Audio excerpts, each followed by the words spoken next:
இந்த வீடியோல இந்த ரெண்டு பொண்ணுங்க பேசின பேச்சை வந்து நிறைய பேர் கேட்டிருப்பீங்க. இப்ப பாலிமர் நியூஸ்ல கூட அந்த பொண்ணுங்களை பத்தின வீடியோ வந்திருக்கு. இந்த பொண்ணுங்க வந்து ரொம்ப அசிங்கமான வார்த்தைகளெல்லாம் பேசியிருக்காங்க. ஒரு 18ல இருந்து 19 வயசு இருக்கிற பொண்ணுங்க தான் அதுங்க பார்த்தீங்கன்னா ரோட்ல யாரோ ஒருத்தவங்க வந்து பைக்ல இடிச்சிட்டாங்களா, என்ன பிரச்சனைன்னு தெரியல. ஆனா அவங்கள வந்து வழிமறிச்சு நிறுத்தி ரொம்ப தகாத வார்த்தைகள்லாம் பயன்படுத்தி அவங்கள வந்து அசிங்கமா பேசியிருக்காங்க. அதுக்கப்புறம் அங்கே க்ரௌட் அதிகமானதுனால டிராஃபிக் போலீஸும் வந்து அவங்கள வந்து சமாதானப்படுத்தி அனுப்ப பார்க்குறாரு. ஆனால் அந்த டிராஃபிக் போலீஸையும் வந்து அசிங்கமான வார்த்தையெல்லாம் யூஸ் பண்ணி அந்த பொண்ணு வந்து ரொம்ப வல்கராக வந்து அவரை வந்து திட்டிருக்கு. இப்படி இருந்தும் வந்து அங்கே ஒரு சில ஆம்பளைங்க இருந்தாங்க. அவங்க என்ன பண்ணாங்கன்னா அந்த பொண்ணை அடிக்கவும் செஞ்சுருக்காங்க. அப்படி அடிச்சு கூட அந்த பொண்ணு வந்து அதோட கண்ட்ரோல் மீறி போயிட்டு ரோட்ல வர வண்டிங்க எல்லாத்தையும் வந்து நிறுத்தி அங்கே வந்து பிரச்சனை பண்ணிருக்கு.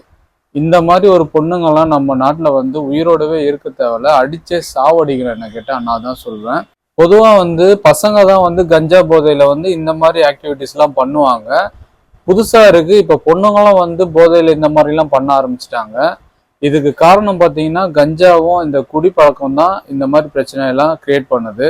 இதை எப்போ வந்து ஒழிக்க போறாங்கன்னு எனக்கு தெரியல. இந்த பொண்ணுங்களை பெற்ற பேரண்ட்ஸை பார்த்தீங்கன்னா எல்லாரும் சல்யூட் பண்ணாங்க. அவ்வளோ சூப்பராக வளர்த்துருக்காங்க. வளர்ப்புனா இப்படிதான் இருக்கணும். அவங்க பேசின பேச்செல்லாம் கேட்டிங்கன்னா காது சூப்பராக கூசும். அந்த அளவுக்கு செம்மையா பேசியிருக்காங்க.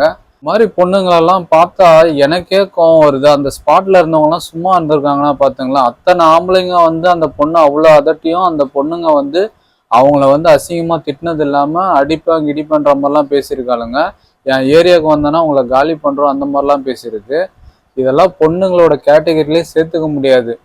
பார்த்த இடத்துல அடிச்சே சாவடிச்சிருக்கணும். டிராஃபிக் போலீஸ் அந்த பொண்ணு அவ்வளோ அசிங்கமா பேசும்போது அங்கேருந்து விலகி போயிட்டாரு. அந்த இடத்துல நான் இருந்தேன்னா கண்டிப்பாக அந்த பொண்ணுங்களுக்கு செம்மையா அடி விழுந்திருக்கும். என் வேலையே போயிருந்தாலும் பரவாயில்ல, ஆனால் அந்த பொண்ணுங்களை கண்டிப்பாக சும்மா விட்டுருக்க மாட்டேன். இப்படிப்பட்ட பொண்ணுங்களை பார்க்குறப்போ நம்ம நாட்டுக்கு ரொம்ப பெருமையாக இருக்குன்னு தான் சொல்லணும். இந்த மாதிரி பொண்ணுங்களெல்லாம் பிடிச்சி ஜெயிலில் போடுங்க. இதுங்கெல்லாம் வந்து திருத்திலாம் வாழ முடியாது. அதனால ஜெயிலில் போட்டு சாவடிங்க இதுங்களெல்லாம்.